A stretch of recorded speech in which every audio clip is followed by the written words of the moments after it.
നെന്മാറ ഇരട്ടക്കൊലപാതക കേസിൽ കുറ്റപത്രം സമർപ്പിച്ച പാലക്കാട് ജില്ലാ police Alathur first class magistrate കോടതിയിലാണ് കുറ്റപത്രം സമർപ്പിച്ചത്. പഴുതടച്ച അന്വേഷണത്തിന് ശേഷമാണ് കുറ്റപത്രം തയ്യാറാക്കിയതെന്ന് ജില്ലാ പോലീസ് മേധാവി അജിത് കുമാർ പറഞ്ഞു. ജനുവരി 27-നാണ് പോത്തുണ്ടി ബോയൻ നഗർ സ്വദേശികളായ സുധാകരനെയും അമ്മ ലക്ഷ്മിയെയും ചെന്താമര വെട്ടിക്കൊലപ്പെടുത്തുന്നത്.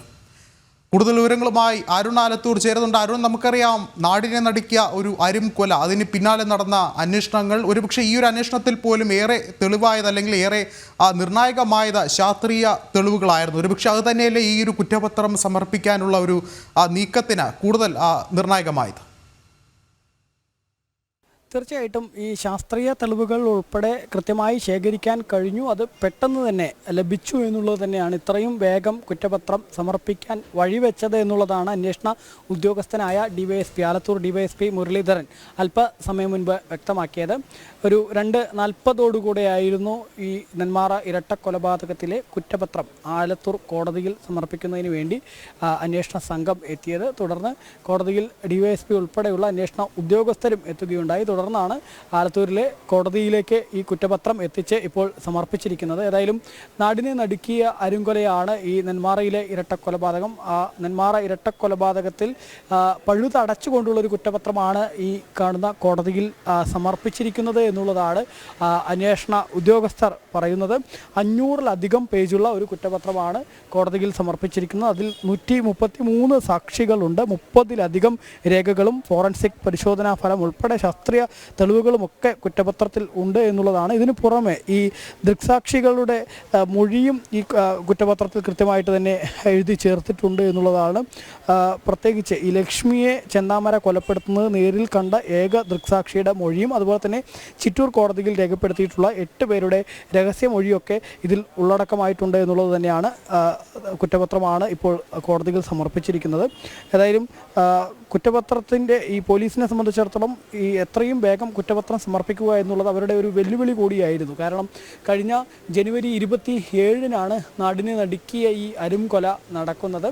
ഈ സജിത എന്ന യുവതിയെ കൊലപ്പെടുത്തി ആ കൊലപാതക കേസിൽ ജാമ്യത്തിൽ ഇറങ്ങിയതിന് ശേഷമായിരുന്നു സജിതയുടെ ഭർത്താവിനെയും അതുപോലെ തന്നെ അമ്മായിയമ്മയെയും ഈ പ്രതി ചെന്താമര മുൻവൈരാഗ്യത്തെ തുടർന്ന് കൊലപ്പെടുത്തുന്ന സാഹചര്യമുണ്ടായത്. അന്ന് പോലീസിനെ സംബന്ധിച്ചിടത്തോളം പോലീസിൻ്റെ ഒരു വീഴ്ചയാണ് ഇത്തരമൊരു അരുംകൊലകൾ സംഭവിക്കുന്നതിലേക്ക് വഴിവെച്ചത് എന്നുള്ള വലിയ വിമർശനമുണ്ടായിരുന്നു. കാരണം ജാമ്യത്തിലൊരു പ്രതി നെന്മാറ പഞ്ചായത്തിലേക്ക് കടക്കരുത്, പോലീസ് സ്റ്റേഷൻ പരിധിയിലേക്ക് കടക്കരുത് എന്നൊക്കെ കൃത്യമായിട്ട് തന്നെ ജാമ്യ ഉപാധിയായിട്ട് കോടതി പറഞ്ഞിട്ടും ഈ പ്രതി നെന്മാറ പോത്തുണ്ടിയിലെ ബോയൻ നഗർ കോളനിയിലേക്ക് എത്തുകയും അവിടെ താമസിക്കുകയും ഒക്കെ ചെയ്തപ്പോൾ തന്നെ ഈ കൊല്ലപ്പെട്ട സുധാകരൻ ഉൾപ്പെടെയുള്ള ആളുകൾ പോലീസ് സ്റ്റേഷനിലേക്ക് ചെന്ന് പോലീസിനോട് പറഞ്ഞതാണ് ഇങ്ങനെ ഈ ചെന്താമര തങ്ങളുടെ നാട്ടിൽ നിൽക്കുമ്പോൾ തങ്ങളെ ഏതെങ്കിലും തരത്തിൽ അപായപ്പെടുത്താനുള്ള സാധ്യതയുണ്ട് എന്നൊക്കെ പറഞ്ഞതായിരുന്നു.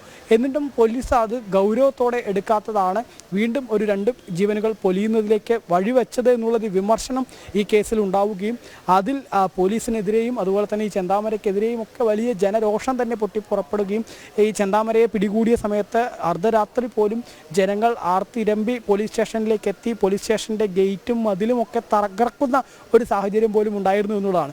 അത്തരത്തിൽ പോലീസിന് വലിയ പഴുകേക്കേണ്ടി വന്ന ഒരു കേസ് കൂടെ ആയതുകൊണ്ട് തന്നെ ഇതിൽ പഴുതടച്ചുകൊണ്ടുള്ള ഒരു കുറ്റപത്രം സമർപ്പിക്കുക എന്നുള്ളത് പോലീസിന് മുന്നിലുള്ള വെല്ലുവിളി തന്നെയായിരുന്നു. അത് ഏതായാലും പോലീസ് പരമാവധി ശിക്ഷ പ്രതിക്ക് നൽകാൻ തക്കവണ്ണമുള്ള ഒരു കുറ്റപത്രമാണ് ഇപ്പോൾ കോടതിയിൽ സമർപ്പിച്ചിരിക്കുന്നത് എന്നുള്ളതാണ് അന്വേഷണത്തിന് നേതൃത്വം നൽകിയ ആലത്തൂർ ഡിവൈഎസ്പി വ്യക്തമാക്കുന്നത്. മാത്രമല്ല ഈ കേസിൽ ശാസ്ത്രീയ തെളിവുകൾ വളരെ നിർണായകമായി എന്നുള്ളതാണ്. പ്രത്യേകിച്ച് ഈ ചെന്താമരയുടെ വസ്ത്രത്തിലെ രക്തക്കറയും അതുപോലെ തന്നെ കൊലപാതകത്തിന് ഉപയോഗിച്ച എലവഞ്ചേരിയിൽ നിന്ന് വാങ്ങിയിട്ടുണ്ടായിരുന്ന ആ കൊടുവാളിലെ ചോരക്കറ, ഇതെല്ലാം കൃത്യമായിട്ട് തന്നെ അന്വേഷണ സംഘത്തിന് ശാസ്ത്രീയ തെളിവുകൾ കൂടെ ഇതിനുമായി ബന്ധപ്പെട്ട് കൃത്യമായിട്ട് തന്നെ ഈ തെളിവുകൾ ശേഖരിക്കാൻ കഴിഞ്ഞു. ഈ ശാസ്ത്രീയ തെളിവുകൾ കൂടെ കൃത്യമായി ശേഖരിക്കാൻ കഴിഞ്ഞു. അതും ലാബിലേക്ക് അയച്ചു കഴിഞ്ഞാൽ സ്വാഭാവികമായിട്ടും പല കേസുകളിലും ഈ ലാബിലേക്ക് ശാസ്ത്രീയ തെളിവുകൾക്കായി ഇത് അയച്ച് അതിൻ്റെ ഫലം വരാൻ വലിയ കാലതാമസം എടുക്കുന്ന ഒരു സാഹചര്യം മുമ്പ് പല കേസുകളിലും ഉണ്ടായിട്ടുണ്ട്. പക്ഷേ ഈ കേസിൽ അതൊരു 10-15 ദിവസത്തിനുള്ളിൽ തന്നെ ലാബിലേക്ക് അയച്ച് അതിൻ്റെ ഫലങ്ങൾ ലഭിക്കുന്ന സാഹചര്യം ഉണ്ടായി. അതൊക്കെയാണ് കുറ്റപത്രം ഇത്രയും വേഗം സമർപ്പിക്കാൻ തങ്ങൾക്ക് കഴിയുന്നതിലേക്ക്, അല്ലെങ്കിൽ കുറ്റപത്രം ഇത്രയും വേഗം സമർപ്പിക്കാൻ കഴിയുന്നത് അതിനാലൊക്കെയാണ് എന്നുള്ളതാണ് അന്വേഷണ സംഘം വ്യക്തമാക്കുന്നത്. ഏതായാലും 500-ലധികം പേജുകളുള്ള ഒരു കുറ്റപത്രമാണ് ഇപ്പോൾ ആലത്തൂർ കോടതിയിൽ സമർപ്പിച്ചിരിക്കുന്നത്. അന്വേഷണ സംഘം ഈ കുറ്റപത്രത്തിൽ ഏതായാലും പ്രതിക്ക് പരമാവധി ശിക്ഷ തന്നെ ലഭിക്കും എന്നുള്ളൊരു വിശ്വാസത്തിൽ തന്നെയാണ്. അതേസമയം തന്നെ കൊല്ലപ്പെട്ടിട്ടുള്ള ഈ ലക്ഷ്മിയുടെയും അതുപോലെ തന്നെ ലക്ഷ്മിയുടെ പേരക്കുട്ടികളും സുധാകരൻ്റെ മക്കളുമായ ബന്ധുക്കൾ, അവർ പ്രധാനമായിട്ടും ആവശ്യമായിട്ട് അവരും പറയുന്നത് ഈ കേസിൽ ചെന്താമരയ്ക്ക് വധശിക്ഷ തന്നെ ലഭിക്കണം എന്നാണ് തങ്ങളുടെ ഒരു ആവശ്യം എന്നുള്ളതാണ് അവർ വ്യക്തമാക്കുന്നത്. അത്തരത്തിൽ പരമാവധി ശിക്ഷ പ്രതിക്ക് ലഭിക്കുന്ന തക്കവണ്ണമുള്ള ഒരു കുറ്റപത്രം തന്നെയാണ് തങ്ങൾ ഇപ്പോൾ കോടതിയിൽ സമർപ്പിച്ചിരിക്കുന്നത് എന്നുള്ളതാണ് അന്വേഷണ സംഘം വ്യക്തമാക്കുന്നത്. ഏതായാലും നാടിനെ നടുക്കിയ നെന്മാറ ഇരട്ടക്കൊലപാതക കേസിൽ 58ാമത്തെ ദിവസമാണ് അന്വേഷണ സംഘം ഇപ്പോൾ കുറ്റപത്രം ആലത്തൂർ കോടതിയിൽ സമർപ്പിച്ചിരിക്കുന്നത്. ശരി, അരുൺ ആലത്തൂരാണ് വിശദമായ റിപ്പോർട്ടുകൾ നൽകിയത്.